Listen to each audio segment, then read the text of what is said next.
Fidèles téléspectateurs, ici Babette Milinki et bienvenue à Info Néo-Gatineau. Ce soir, vous écoutez la 20 millième édition de votre émission d'actualité préférée. Et oui, en ce 18 novembre 2141, nous célébrons nos 55 ans de diffusion. C'est donc le cœur à la fête que je vous parle de l'ouverture d'une capsule temporelle évoquant fort à propos une ère un peu olé olé de notre histoire. Sortie tout droit des années 1930, la boîte vieille de 2 siècles a été découverte lors de la construction de l'opéra flottant Gladiata. Les documents retrouvés dans la capsule nous ramènent à l'époque où la ville portait le surnom de Petit Chicago et on croirait à un véritable film de gangster hollywoodien. D'abord, la toile de fond du scénario, l'époque de la Grande Dépression des années 30.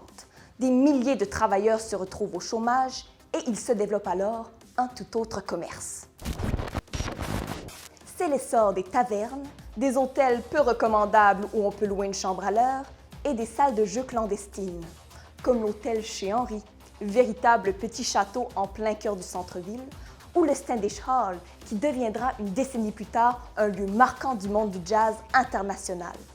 Le taux de criminalité augmente et il y a souvent des débordements de fêtards dans les rues, aux grandes dames des résidents locaux. À cela s'ajoute une galerie de personnages intrigants.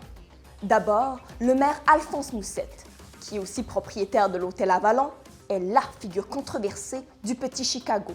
On le soupçonne de laxisme et de corruption. Pour faire taire les rumeurs, il engage Adrien Robert comme allié qu'il nomme comme chef de police. Ce dernier promet de faire lui-même des patrouilles à pied pour faire respecter l'ordre et le calme.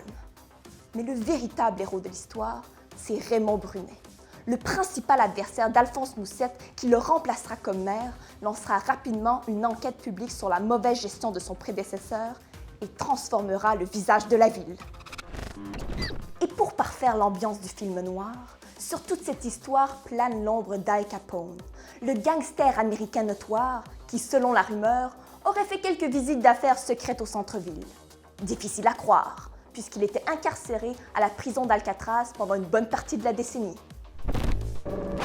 D'ailleurs, les historiens de la région espéraient trouver des indices sur la présence ici du criminel ou d'un de ses associés, mais aucun document retrouvé dans la capsule n'est venu confirmer cette hypothèse qui tient davantage de la légende urbaine.